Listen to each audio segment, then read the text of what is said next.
तीसरे चैप्टर के बारे में जानकारी शेयर करूंगी। पांडव भवन और बाबा का बगीचा।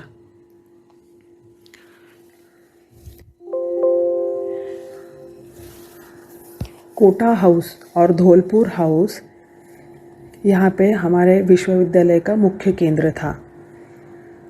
फिर 1956 में राजस्थान सरकार ने ईश्वरीय विश्वविद्यालय के नाम नोटिस भेजी कि कोटा हाउस और धौलपुर हाउस को खाली कर दिया जाए, क्योंकि वहाँ पर सरकार को सर्किट हाउस बनाना था। सर्किट हाउस माना सरकारी अधिकारी के रहने का स्थान बनाना था। इतने बड़े संस्थान के आवास निवास कार्यालय को स्थलांतरित करने की समस्या सामने खड़ी थी। ब्रह्मा बाबा तो भगवान और भावी के भरोसे पे निश्चिंत थे। उनके मन में कोई विकल्प नहीं चलते थे। वह कहते, किसी के भी मन में क्या होगा ये प्रश्न नहीं आना चाहिए। इस प्रश्न के पीछे मन को मत लगाओ, अपना पार्ट बजाते रहना है। होगा वही जो होना होगा। उन्होंने निर्देश दिया कि सरकार को हम उत्तर देंगे और मंत्रियों से मिलकर बताएंगे। इसके बारे में हम थोड़ी अपनी बाजू भी स्पष्ट करेंगे।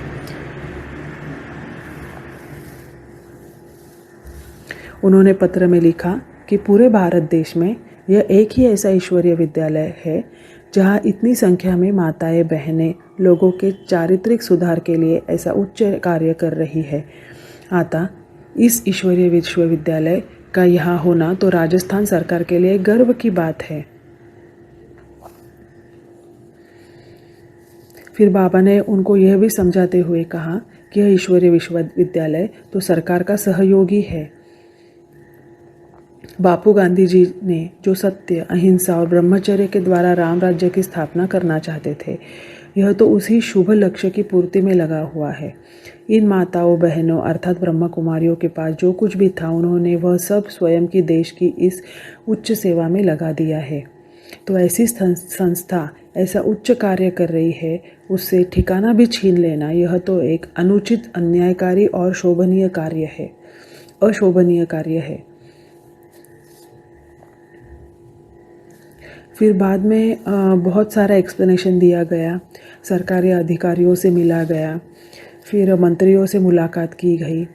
तो वहाँ पर भी जब सरकारी अधिकारियों से भेंट होती थी, मंत्रियों से भेंट होती थी, तो विश्वविद्यालय के जो प्रतिनिधि थे वह मुख्यमंत्री से भी मिलने गए और सारी बातें बताई उन्होंने। परंतु वह बोले, यह किस्सा आगे बढ़ चुका है, पीछे हटना मुश्किल है। सर्किट हाउस के लिए जो योजना बनाई गई है और नक्शे भी बन गए हैं और बजट भी पास हो चुका है। तो उन्होंने कहा, भवन को छोड़ना तो होगा ही, बस खाली करने की हम अवधि बढ़ा सकते हैं। उन्हें ठहरने के लिए अधिक समय मिल सकता है। फिर बाद में वो टाइम पे भारत के राष्ट्रपति डॉक्टर राजेंद्र प्रसाद थे, तो उनको भी रिक्वेस्ट की गई। परंतु सब जगह से जिन्हों को उन्होंने मिले और अपनी समस्या बताई, तो सब ने यही कहा कि ये होना तो है ही, बस हम अवधि बढ़ा के देंगे, आपको थोड़ा समय मिल जाएगा खाली करने के लिए। तो अवधि बढ़ती गई, बाकी खाली तो करना ही पड़ता था।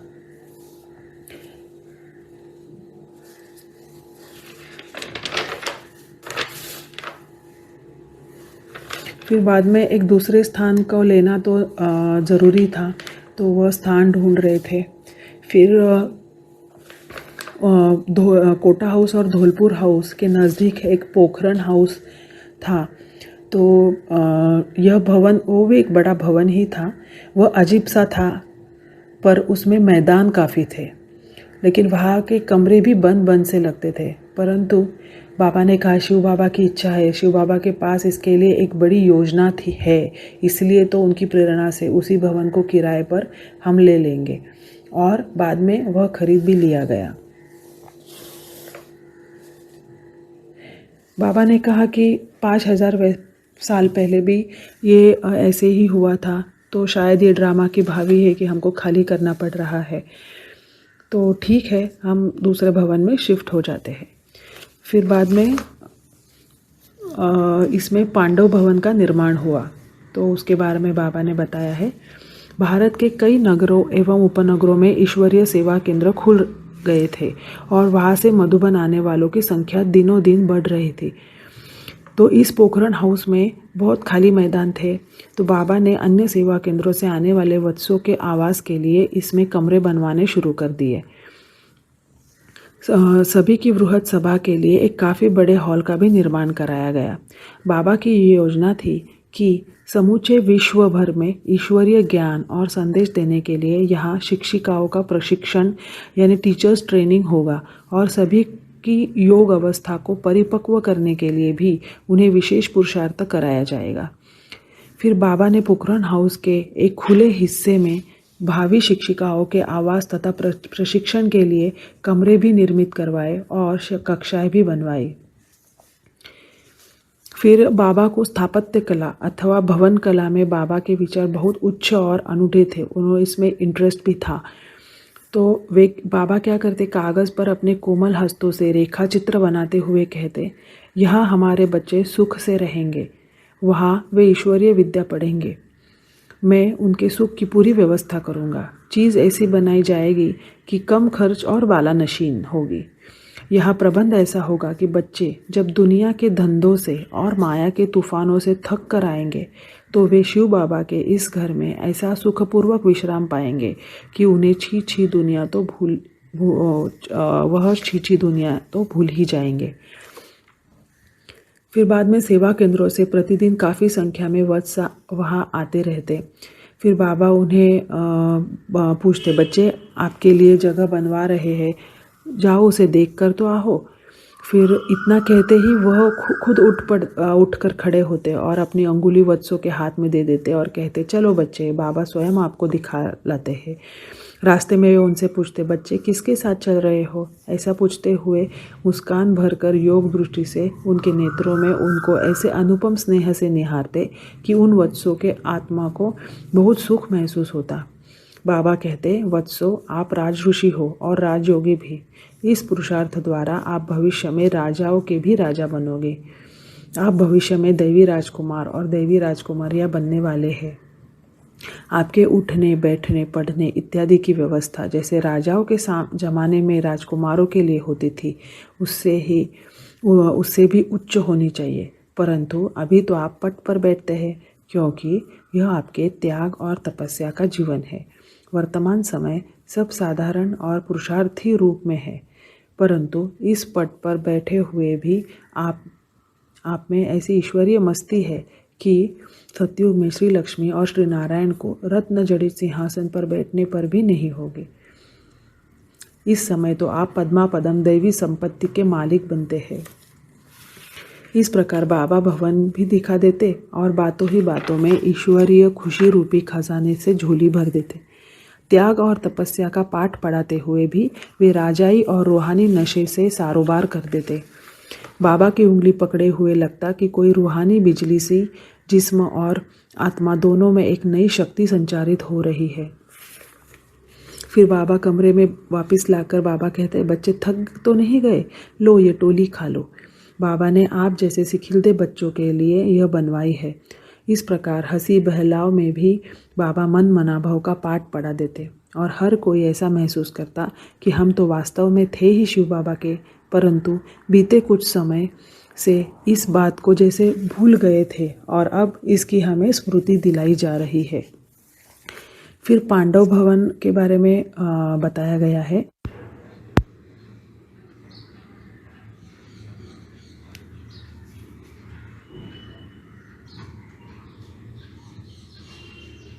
इसका नाम पांडव भवन था। बाबा ने इस भवन का नाम रखा पांडव भवन। बाबा कहते कि लोगों को यह तो मालूम नहीं कि पांडवों और शिव शक्तियों की जो सेना थी वो अहिंसक और आध्यात्मिक थी। उन्होंने बाहुबल अथवा शस्त्र बल से राज्य नहीं लिया था, बल्कि ज्ञान बल, योग बल एवं पवित्रता बल के द्वारा ही मन में बैठे असुरों का मलियामेट किया था। वह आध्यात्मिक सेना आप ही तो है। यह बात लोक प्रसिद्ध है कि पांडव स्वयं भगवान ही के निर्देशानुसार धर्म के पथ को ग्रहण करते थे। अब पांडवपति परमात्मा की श्रीमत के अनुसार अपने गवाए हुए दैवी स्वराज्य के लिए पुरुषार्थ करने वाला शक्ति दल अथवा पांडव सेना आप ही तो हो, जिनका ही ये मुख्य कार्यस्थल अथवा यह रूहानी किला पांडव भवन है, जहाँ पर किसी भी देह अभिमानी विकारी दृष्टि वाले वृत्ति वाले भोग प्रिय व्यक्ति को रहने का अधिकार नहीं। बाबा सदा यही कहा करते कि यह पांडव भवन योग बल एवं ब्रह्मचर्य का किला है। यहाँ पर शिव बाबा ब्रह्मा बाबा के द्वारा ज्ञान वर्षा करते हैं, जिससे नर नारी देवी देवता बनते हैं। इस अर्थ में यहाँ इंद्र की सभा लगती है, जहाँ पर कि दैवी वृत्ति को धारण करने वाले केवल पवित्र योग युक्त एवं निश्चय बुद्धि वत्स ही रह सकते हैं, ताकि यहाँ के वातावरण में अशुद्ध संकल्पों विकल्पों के प्रकंपन न हो। यही पांडव भवन मधुबन भी है, क्योंकि यह नगर और ग्राम से दूर एक प्रकार की वनस्थली तो है ही, जहाँ पर परम मधुर शिव बाबा से आप वत्स ज्ञान माधुर्य का रसास्वादन करते हैं, अथवा विकारों के कड़वेपन को निकाल कर देवताओं के समान मधुर स्वभाव के बनते हैं। आज इसी पांडव भवन अथवा मधुबन में विश्व के रावण राज्य को अथवा माया के विभिन्न रूपों को परास्त करने का ईश्वरीय कार्य बहुत तीव्र गति से हो रहा है। इस मधुबन तपोवन का वातावरण ऐसा तो अव्यक्त, शांतिपूर्ण एवं शुद्ध आध्यात्मिक है कि जहाँ कुछ ही दिन रहने से मनुष्य को परम शांति मिलती है तथा उसके पुरुषार्थ में तीव्रता आती है।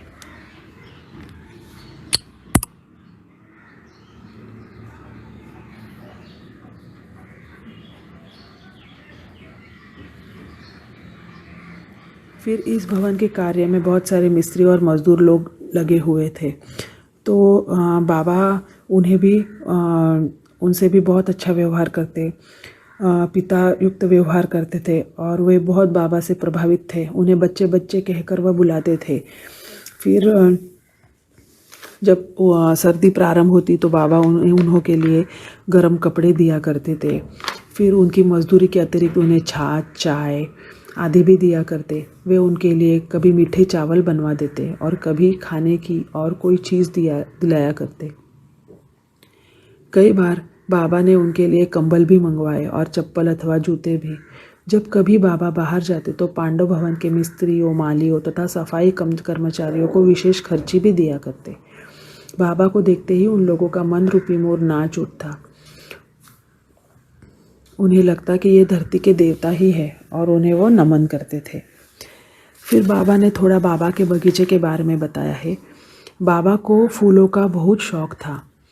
वही भवन में एक बड़े हिस्से में फूलों का भी एक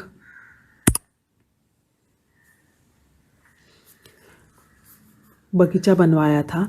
उसमें कई प्रकार के फूल भी लगवाए। इस बगीचे में भी सभी प्रकार के फूल और फल लगवाऊंगा, बाबा कहते। सेवा केंद्रों से पवित्र बनने अथवा सेवा करने वाले जो बच्चे यहाँ आएंगे, उन्हें मैं अपने हाथों से ये फल खिलाऊंगा। इस बगीचे में अनेक प्रकार के जो फूल होंगे, वे जिस आध्यात्मिक रहस्य के परिचायक होंगे, उसका बोध भी बच्चों को करवाऊंगा। मेरे ये ज्ञान वत्स भी मानव रूप में फूल ही है और शिव बाबा रूहानी माली है, जो इन सभी को देखकर हर्षित होते हैं।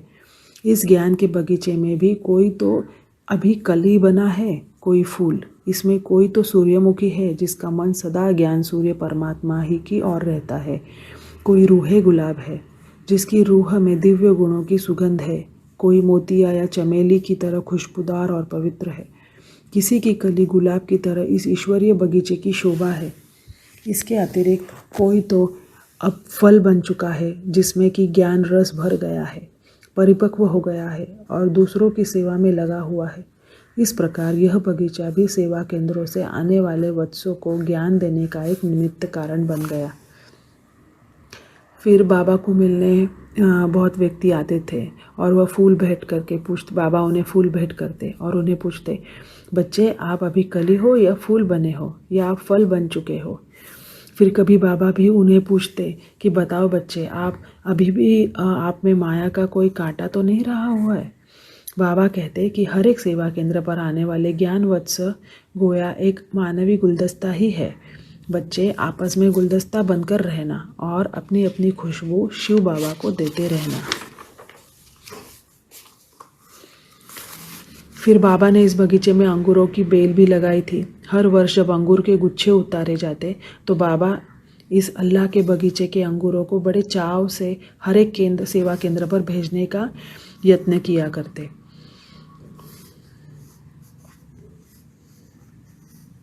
यह अंगूरों की विशेषता यह थी कि इनमें ईश्वरीय प्यार रूपी रस भरा हुआ था। बाबा इन्हें पार्सल करके नहीं भेजते थे, बल्कि एक स्नेह भरे पत्र के साथ पत्रवाहक के हाथ अंगूरों का टोकरा भरकर भेजते थे और हर एक बच्चे का नाम लिखकर कहते कि इन सभी को अंगूर मिलने चाहिए। फिर जब यह इन बच्चों को अंगूर मिलते तो उन्हें बहुत स्नेह मिलता बाबा का, और उन अंगूरों में उन्हें शिव बाबा का संदेश झलकता दिखाई देता और बाबा के प्रति अथाह स्नेह में वे उसी स्वीकार करते और योग युक्त हो जाते। फिर बाबा ने इसी बगीचे में एक कुटिया भी बनवाई। तो वो कुटिया बहुत सादी थी और प्राचीन थी। इसमें बैठे बाबा के पास जब कोई अपने मन का हाल बताने जाता तो उसे लगता कि आज किसी ने मेरे आत्मा पर से सारा बोझ हटा दिया है और उसके बदले में मुझे हर्ष और हल्कापन दे दिया है। क्षण भर में उन्हें बड़े से बड़ी समस्या का हल मिल जाता। वे बाबा के निकट बैठकर ज्ञान के गहन रहस्यों तक पहुँच प्राप्त कर लेते और उन्हें ऐसा लगता कि अब इन शिक्षाओं को अपने जीवन में ढालना कठिन नहीं होगा। इसी कुटिया में बैठकर ही बाबा विभिन्न सेवा केंद्रों में से आए अनेक वत्सों के पत्रों का भी उत्तर देते, जिसे पाकर उन्हें बहुत उल्लास, उत्साह और आत्मीयता का अनुभव होता।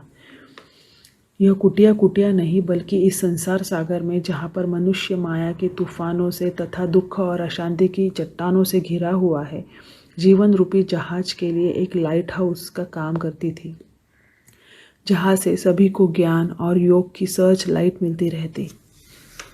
फिर बाबा ने केवल आवास और प्रशिक्षण के लिए ही सीधे साधे कमरे नहीं बनवाए, बल्कि उसका स्वास्थ्य और सौंदर्य का भी ध्यान रखा था उन कमरों का। बाबा ने 12 दरी वाले 2 हवादार कमरे भी अच्छी खास ऊंचाई पर बनवा दिए और राजस्थानी भवन निर्माण कला में दिव्यता का समावेश करते हुए बाबा ने इन पर बहुत सुंदर गुंबद बनवा दिए।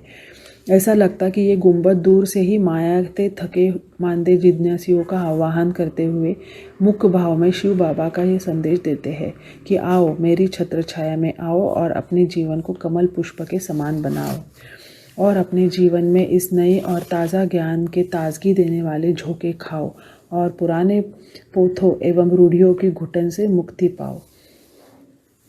और इन गुंबदों के ऊपर रात्रि को सदा एक एक बल्ब जगता रहता, जो शिव बाबा के इस संदेश को किरणों की तरह फैलाता। इस प्रकार पांडव भवन में सब सुख सुविधाएं सहज सुलभ कराकर भी बाबा स्वयं तो सदा एक छोटे से पुराने कमरे में ही बने रहे। कई वत्स बाबा से कहते, बाबा क्या ही अच्छा हो कि इतने कठिन परिश्रम से बनवाए गए इस बड़े भवन में आप भी किसी एक नए ही कमरे में आवास करें। बाबा, हम इस नए भवन की सुख सुविधाओं को लेते हैं और आप इस पुराने ही कमरे में रहते हैं। इस बात को तो हमारा मन नहीं मानता। तब बाबा उन्हें कहते, वत्सो, शिव बाबा तो आते ही पुरानी दुनिया में और पुराने शरीर रूपी रथ में है। नई सतयुगी दुनिया तो वो आप बच्चों के लिए ही बनवाते हैं। अतः आप बाप को बच्चों ही को नए भवन में देखकर खुश होता हूँ। बाबा कहते हैं, मैं किन्हीं कर्म सन्यासियों की तरह कोई गुरु या आचार्य नहीं हूँ कि स्वयं खुद लूटूं और स्वयं सुख लूटूं और अपनी सेवा पूजा आप बच्चों से करवाओ, बल्कि यह बाबा तो सारी सृष्टि का रूहानी सेवक है, जो कि सबको मानव से देवता बनाने की सेवा करने पर तत्पर है। इसीलिए सेवक का तो ऐसे ही कमरे में रहना ठीक है। फिर बाबा की त्याग और तपस्या की भावना और उनका लोक सेवा का संकल्प बहुत था। उनका हाथ सदा देने की मुद्राओं में रहता था और वे सांसारिक सुख सुविधाओं के प्रति बेपरवाह थे। वे इसी कमरे में ही तपस्या करते रहते, इसी स्थान पर ही वत्सों को योग दृष्टि एवं व्यक्तिगत परामर्श देकर उन्हें अनेक वरदान देते रहते। आज यह तपस्या का कमरा हो गया है, क्योंकि उस त्याग, तपस्या और सादगी के आदर्श बाबा ने यह तपस्या की थी।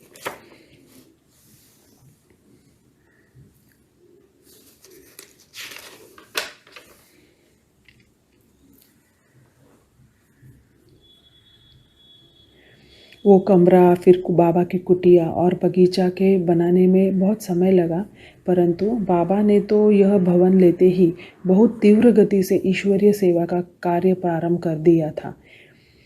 यह भवन सर्वशक्तिवान शिव बाबा, शक्ति सेना तथा राम राज्य स्थापित करने वाली पांडव सरकार का मुख्यालय बन गया, जहां माया को परास्त करने के लिए खूब तैयारियां होने लगी।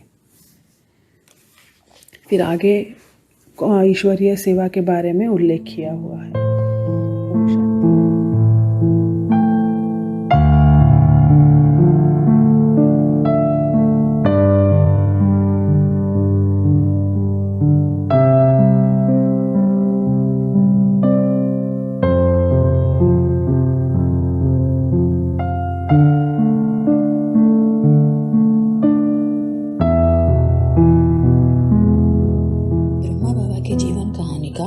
दूसरा पार्ट से चैप्टर 4 ईश्वरीय सेवा की धूम। नवंबर 1957 दिल्ली के लाल किले में एक विश्व धर्म सम्मेलन होने का जब समाचार मिला तो बाबा ने इस अवसर पर देश विदेश से आए धार्मिक नेताओं को, इसमें सम्मिलित होने वाले सरकारी मंत्रियों को तथा समस्त जनता को ईश्वरीय संदेश देने के लिए कहा।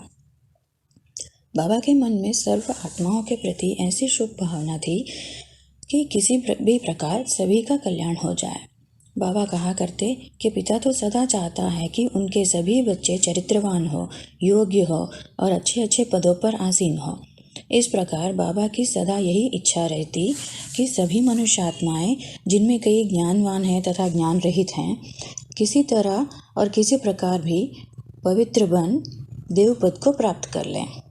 और बाबा का रात दिन ऐसी योजनाओं पर विचार भी चलता रहता कि सारी सृष्टि में बसे मनुष्य आत्माओं को परमपिता शिव के अवतरण की खुशी की खबर कैसे मिले।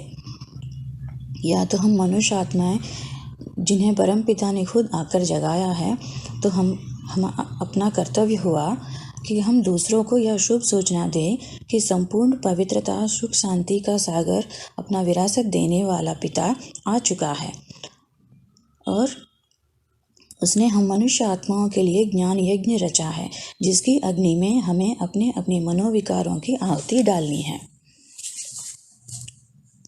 अगला पॉइंट है सभी को इस यज्ञ में आने का निमंत्रण।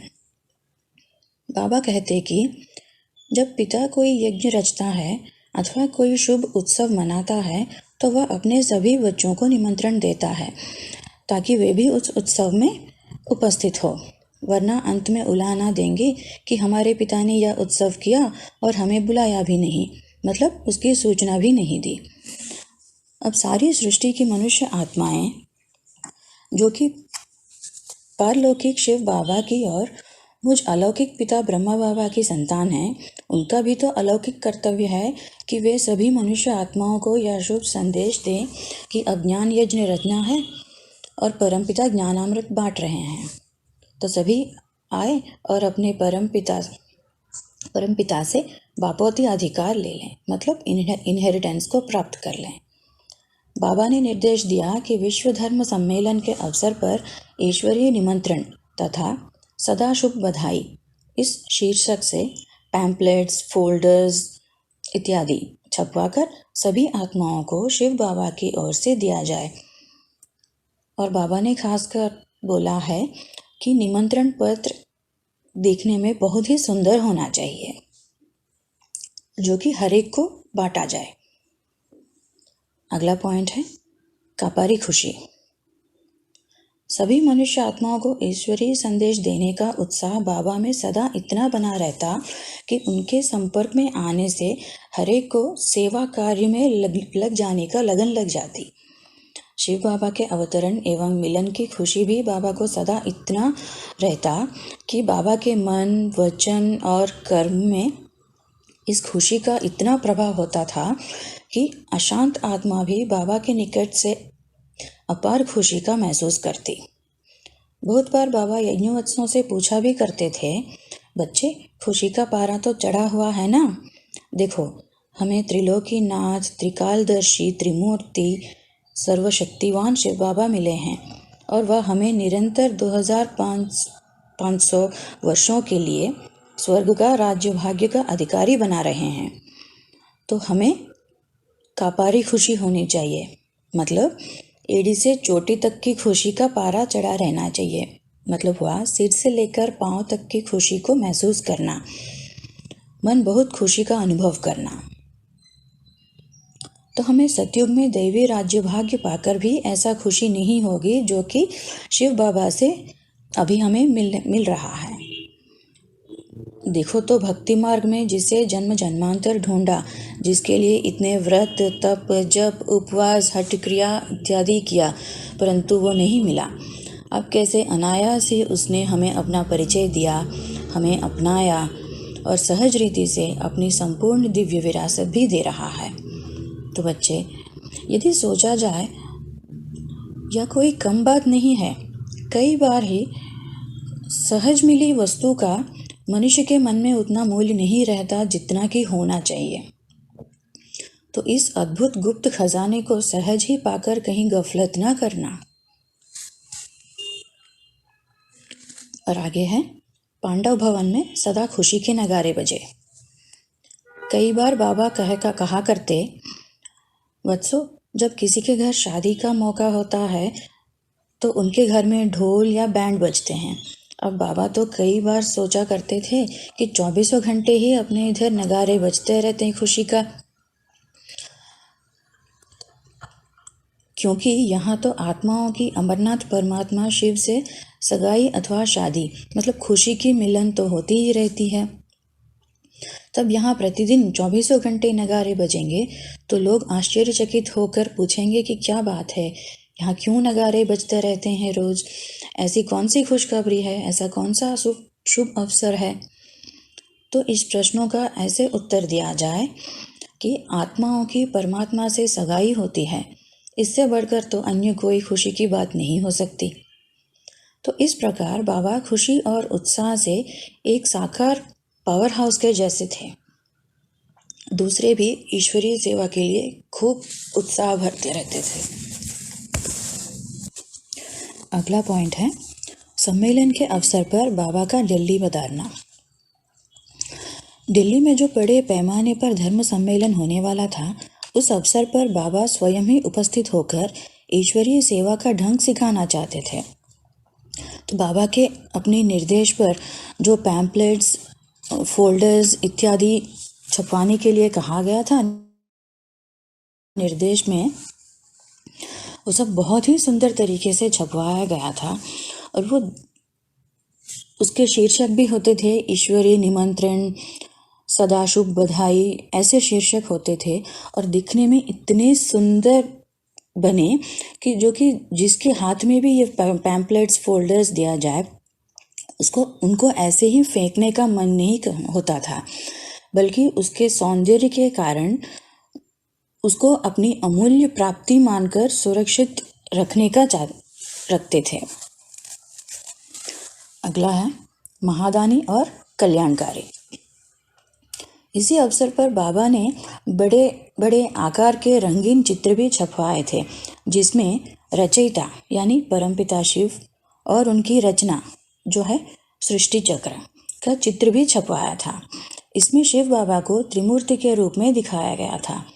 बाबा का निर्देश था कि हर एक को यह निमंत्रण तथा चित्र परमपिता शिव से सौगात के रूप में दिया जाए, और वो भी बिना मूल्य लिए।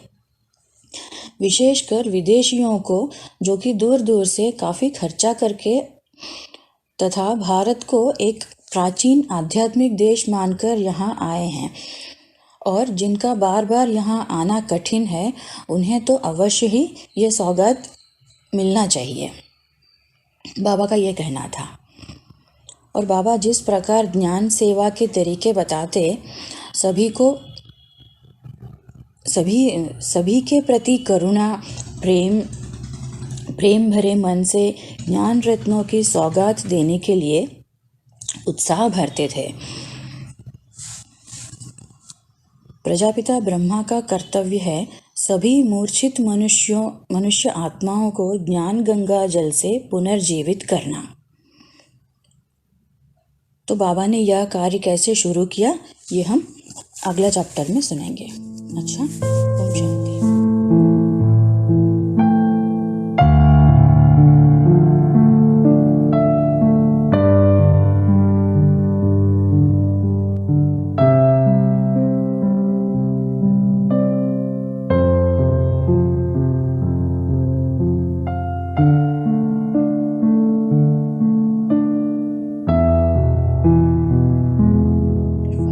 जन जन को ईश्वरीय संदेश। अब बाबा की प्रेरणा अनुसार बड़े पैमाने पर ईश्वरीय संदेश दिया जाने लगा।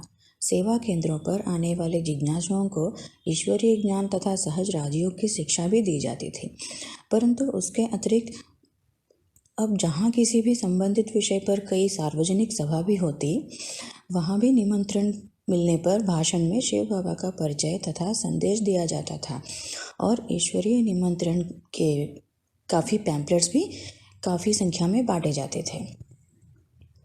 अगला पॉइंट है वर्तमान समय संदेश की रूपरेखा। अब वर्तमान परिस्थितियों के कारण बाबा ने निर्देश दिया कि राजनीतिक तथा धार्मिक नेताओं को विश्व शांति के विषय पर एक पत्र लिखा जाए।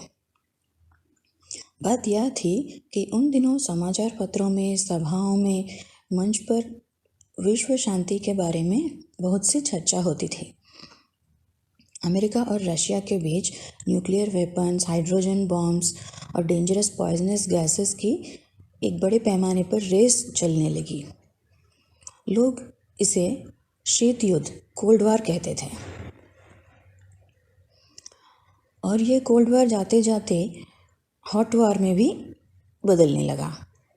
तो उन दिनों समाचार पत्रों में न्यूक्लियर बॉम्ब्स, वेपन्स के बारे में, अस्त्रों के लिए प्रलयंकारी प्रभाव का, इनकी बढ़ती हुई संख्या का तथा इनके निर्माण कार्य में पैदा होने वाली वेस्ट मैटर द्वारा वातावरण में और समुद्र के पानियों में जितना पॉइजनस गैस वगैरह फैलना था वो सब फैल चुका था। तो उसके बारे में भी स्वयं प्रसिद्ध वैज्ञानिकों ने छपवाया भी और कई प्रसिद्ध राजनीतिक नेता आपस में संगठित होकर अमेरिका के तत्कालीन प्रधान के पास एक प्रतिनिधि मंडल मतलब डेपुटेशन ले जाते थे। तो कई विश्व धर्म सम्मेलन करके धार्मिक नेताओं से प्रार्थना करते थे कि वे अपने अपने देश की सरकार पर नैतिक प्रभाव डालें कि न्यूक्लियर वेपन्स को न बनाएं। राजनीतिक नेता जहाँ कहीं भी भाषण करते इसी विषय में भी करते। यदि किसी को सम्मानित करना होता तब भी वो कहते कि इस व्यक्ति ने विश्व के शांति की स्थापना के लिए बहुत कुछ किया है, उसकी प्रशंसा भी करते और उसे विश्व शांति का स्थापक, वर्ल्ड पीस मेकर का नाम भी और उपाधि भी दी जाती थी। इधर दूसरी बात, भारत में कहीं तो भाषा के आधार पर अलग अलग प्रदेश, लिंग्विस्टिक स्टेट्स बनाने के लिए भूख हड़ताल, आंदोलन और तोड़फोड़ के काम हो रहे थे और कहीं कांग्रेस के विरुद्ध में नए नए राजनीतिक दल बनाए जा रहे थे। लोग सरकार से विरुद्ध थे। इस क्षेत्र में परमिट, लाइसेंस और भ्रष्टाचार को देखकर वे सरकार का विरोध करते थे और कई तो यह भी कहने लगे थे कि इसको कंपेयर किया जाए तो इसकी तुलना में अंग्रेज़ों का राज ही अधिक सुख था। ऐसी परिस्थिति में धार्मिक तथा राजनीतिक नेता इस चिंता और कोशिश में थे कि किसी न किसी तरह विश्व युद्ध न हो। वे विश्व युद्ध के न होने की विश्व शांति का होना मानने लगे थे। भारत के नेता भारत में भ्रष्टाचार को हटाकर सुख शांति का स्थापना, राज्य स्थापित करने के लिए चाहते थे। अगला पॉइंट है विश्व शांति तथा राम राज्य का स्थापना। इन परिस्थितियों में बाबा ने यह निर्देश दिया कि राजनीतिक तथा धार्मिक नेताओं को जो पत्र भेजा जाए उनमें यह लिखा जाए कि आप चिंता मत करो, विश्व शांति में शांति तथा श्रेष्ठाचार को स्थापना होना ही है, परंतु आप यह जो कोशिश कर रहे हैं कि एटम और हाइड्रोजन बॉम्ब्स न बनाएं अथवा विश्व युद्ध भी ना हो, या तो आप विश्व के युद्ध आदि मध्य अंत के ज्ञान में जानने के कारण व्यर्थ को ही नष्ट कर रहे हैं। विश्व में शांति के लिए न्यूक्लियर वेपन्स द्वारा विश्व युद्ध का होना ज़रूरी है, क्योंकि उस द्वारा ही भ्रष्टाचारी संप्रदाय, जिन्हें गीता में आसुरी संपदा वाले लोग कहा गया है, उसका विनाश तो होना ही है। सतयुग अर्थात संपूर्ण पवित्रता, सुख, शांति संपन्न रामराज्य की पुनः स्थापना के लिए ज़रूरी है। अतः ये तो गोया गुप्त रूप में वरदान है, क्योंकि कल्पांत में जो महाविनाश नामक ईश्वरीय कर्तव्य होता है, जिसके फलस्वरूप सभी आत्माएं इस देह और लोक से मुक्त होकर ब्रह्मलोक जाती हैं, यह महाविनाश तो वही है। पवित्रता धर्म की स्थापना के लिए उसके साथ अधर्म का महाविनाश भी जरूरी होता है। रामराज के पहले रावण राज्य का विनाश होना तो पड़ता ही है। और दूसरा बात यह बताया कि विश्व शांति का स्थापक तो विश्व का पिता, शांति का सागर, सर्वशक्तिवान एवं परम पिता ही है, जिसके ही सभी लोग शांति की याचना करते हैं। मनुष्य तो स्वयं भी किसी न किसी कारण अशांत रहता है, वे भला सारे विश्व में शांति को कैसे स्थापित कर सकता है। विश्व शांति का स्थापक तो यह किसी मनुष्य को नहीं दिया जा सकता। उसमें यह भी लिखा गया कि शांति की जननी तो पवित्रता ही है, पवित्रता के बिना सच्चा सुख या सच्चा शांति का आना असंभव है। बाबा के आदेशानुसार उसमें यह भी लिखा गया है कि रामराज्य की स्थापना भी परमपिता परमात्मा शिव ही करते हैं। उसी के लिए ही अब वह ईश्वरीय ज्ञान तथा सहज राजयोग का भी शिक्षा दे रहे हैं। अब आप विश्व शांति की चिंता छोड़कर पहले स्वयं इस ईश्वरीय विद्या द्वारा पवित्र बनो और शांति प्राप्त करो। व्यक्तियों के शांति प्राप्त करने से ही विश्व में शांति होगी, और विश्व शांति की स्थापना करना विश्व के मालिक परम पिता का कार्य है, आप बच्चों का नहीं।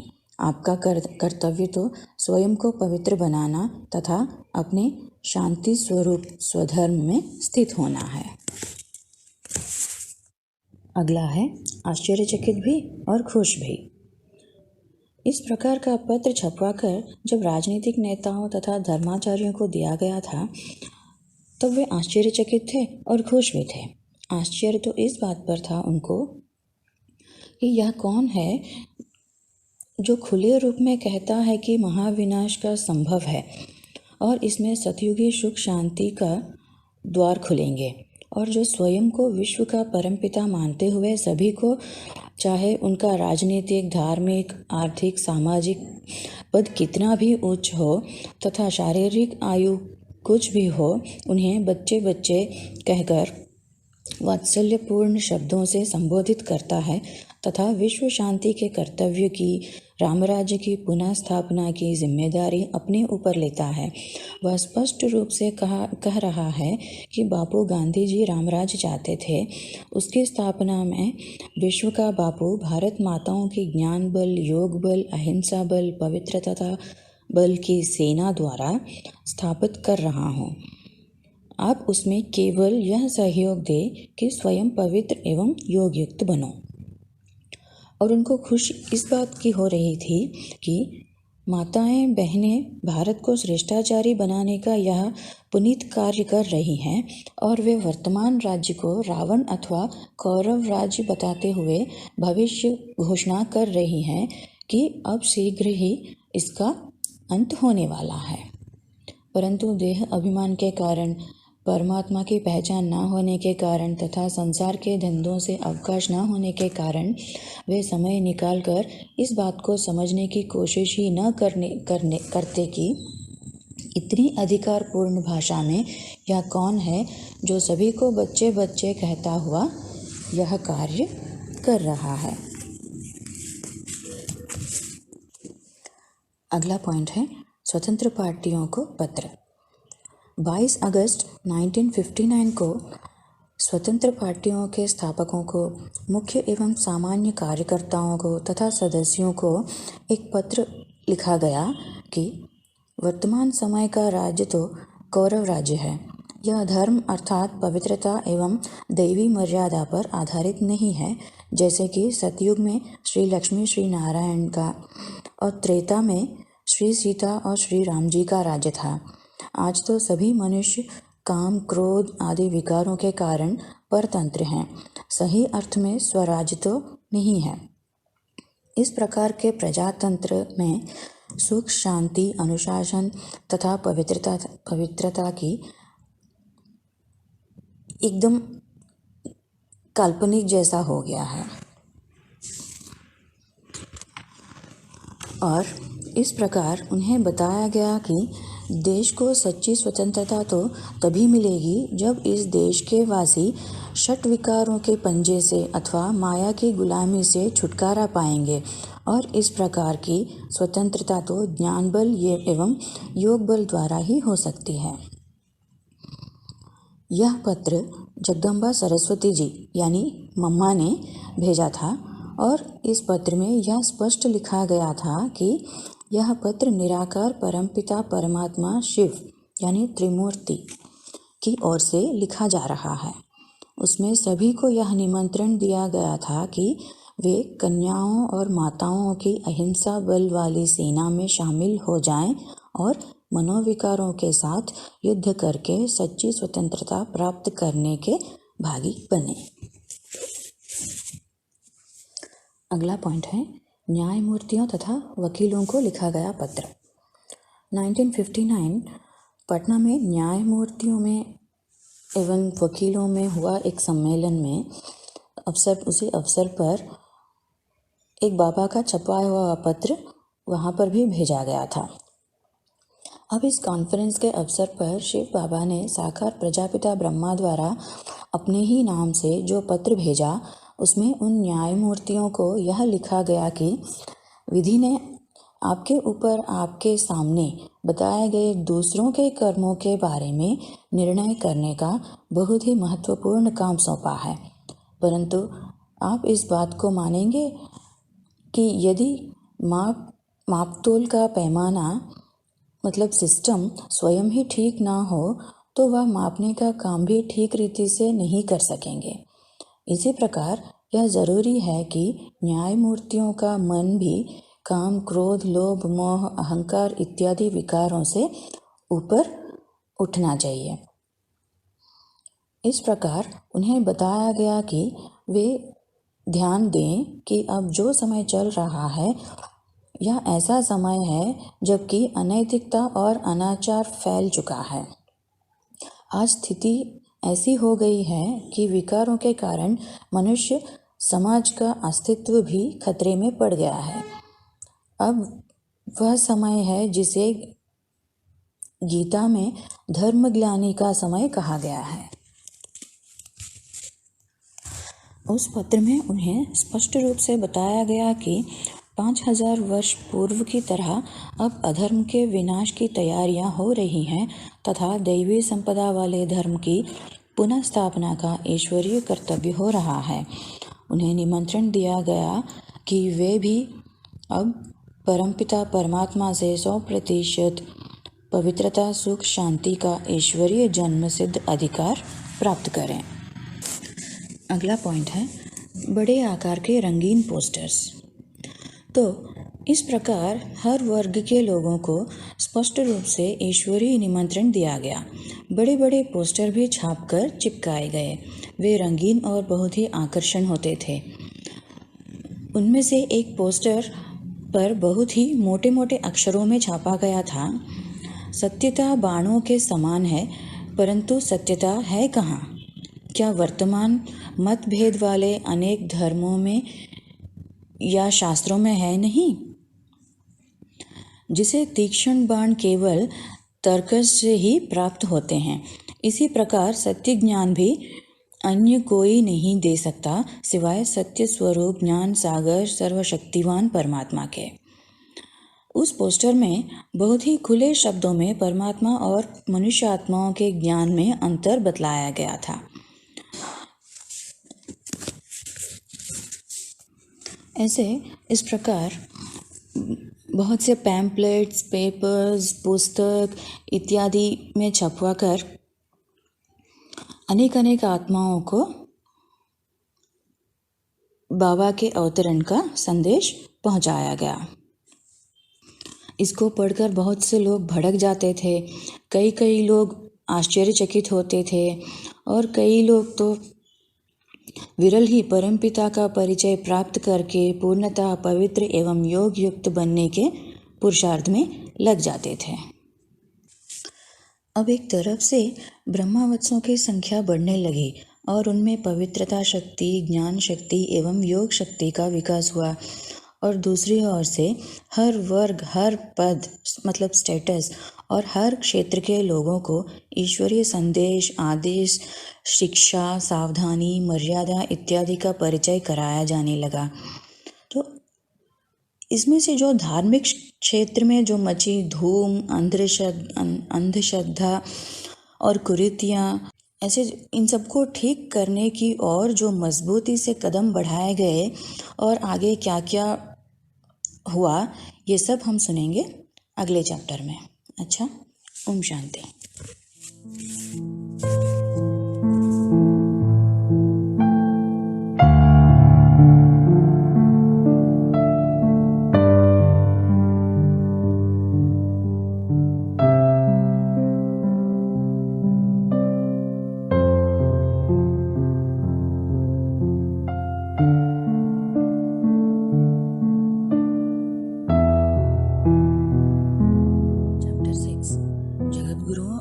महामंडलेश्वरों के नाम भेजा गया अनोखा प्रपत्र। बाबा बहुत बार कहा करते कि भारत में श्री, गुरु और मंडलेश्वर इन शब्दों के अर्थ का अनर्थ हो रहा है और इनका ऐसा गलत प्रयोग किया जा रहा है कि जिससे देश को अवर्णनीय हानि हो रही है।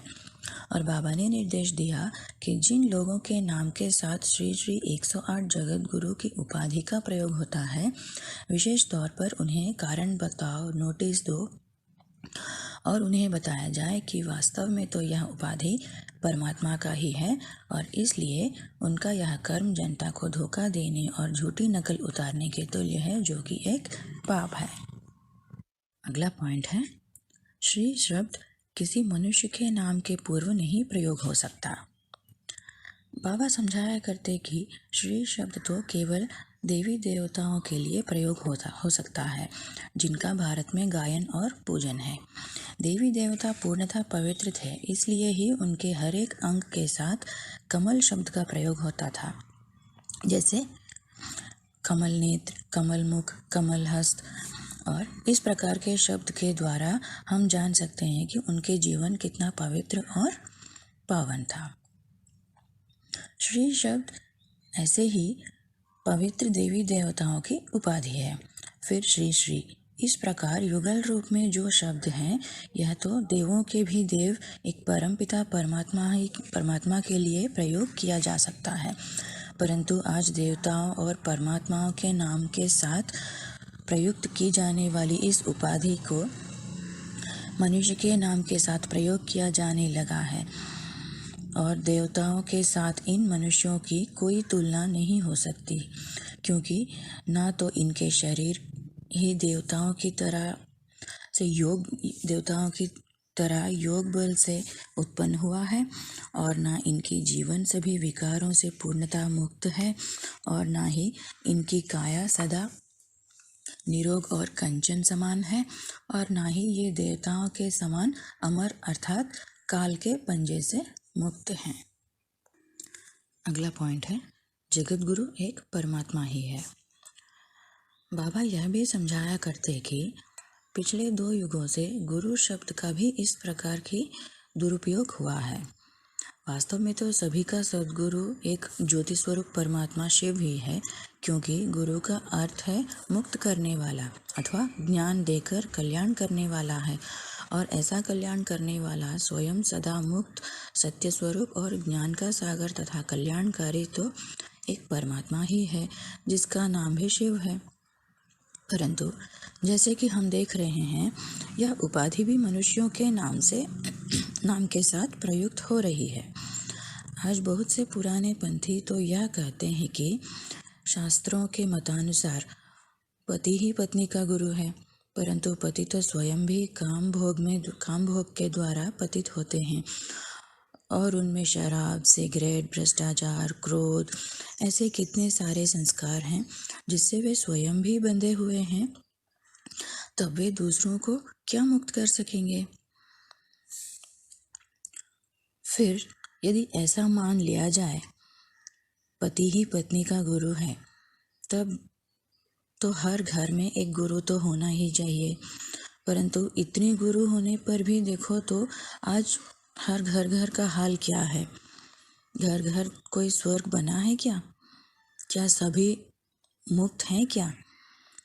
आज तो पत्नी भी पत्नी का एक मत है, पति का एक मत है, तो बच्चों का दूसरा है, और घर में जो रहे सास ससुर का भी अलग अलग मत है। तो घर में कोई किसी कहने पर नहीं चल सकता, और फिर भी कहते हैं कि पति पत्नी का गुरु है। यहाँ तक कि शिष्य फटे कपड़े पहनने वाले गुरु के मत पर भी नहीं चल रहे हैं। कहावत है कि गुरु के बिना मुक्ति नहीं।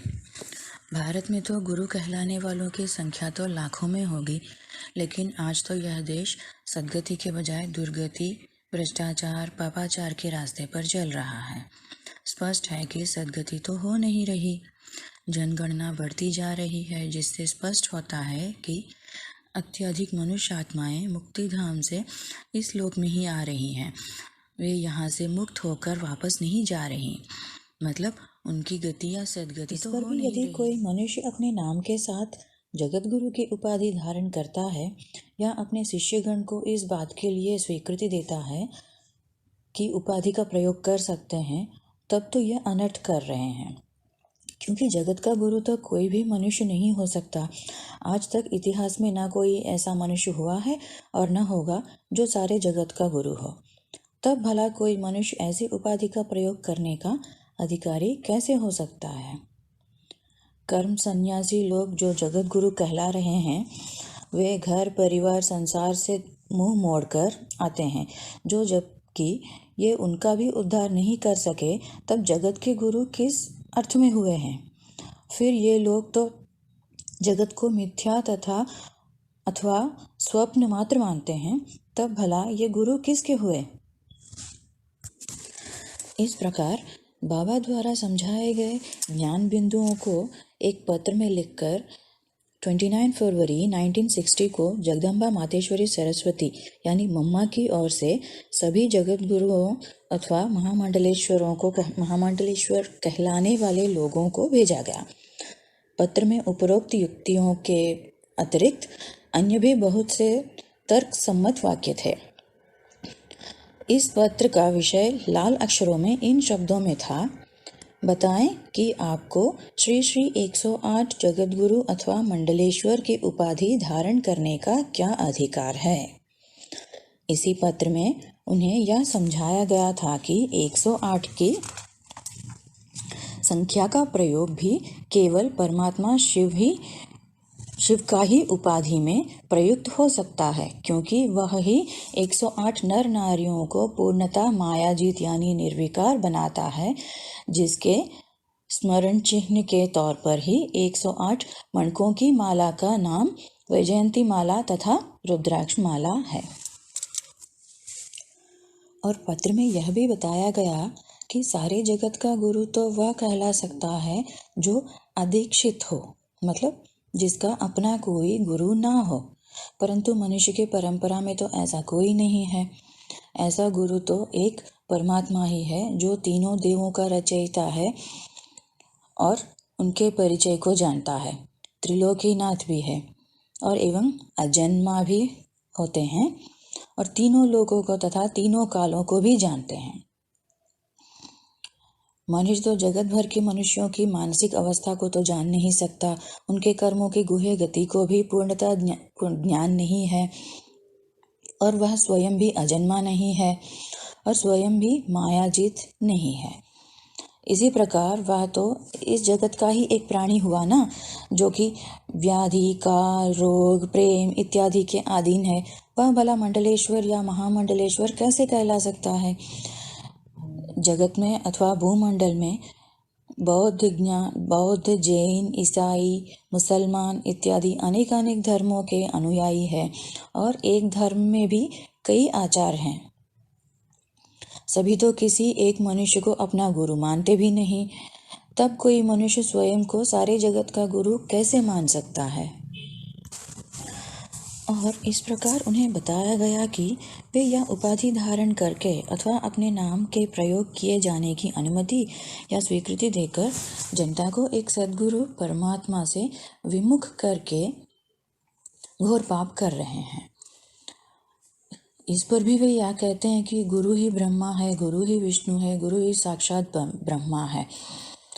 ये तो पाप हुआ, क्योंकि किसी भी मनुष्य को ब्रह्मा विष्णु या महेश की तुलना करना अथवा उसे शिव या परमात्मा मानना, मतलब गोया मनुष्य मात्र को इन तीनों देवताओं तथा उनके रचयिता ज्योति स्वरूप परमात्मा शिव से परांगमुख करना, मतलब असली चीज से ध्यान हटाकर अपने जाल में फंसाना है। यह कैसा पाप है कि भारत में गुरु भोले भाले जिज्ञासुओं को कहते हैं कि गुरु तो परमपिता से भी बड़ा है, क्योंकि परमात्मा तो मनुष्य को इस संसार रूपी मायाजाल या दलदल में धकेल देता है और गुरु उसे निकालने का कर्तव्य करता है। क्या इस प्रकार के कथनों को परमात्मा की घोर निंदा करके लोगों को नास्तिक बनाना है? वास्तव में तो एक परमपिता ही पतित पावन दुख हरता सुख करता दयालु और कृपालु माना गया है।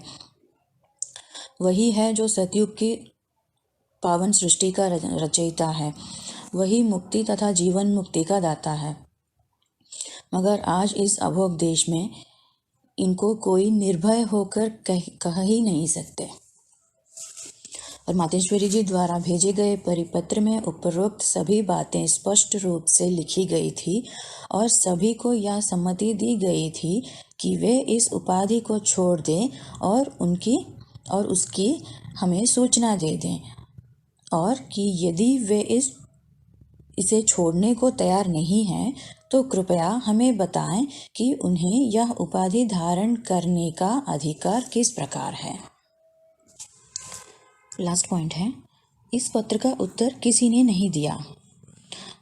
जो मम्मा की ओर से जो पत्र भेजा गया था, उस पत्र का उत्तर किसी ने नहीं दिया, ना गुरु ने दिया, ना ही मंडलेश्वरों ने दिया।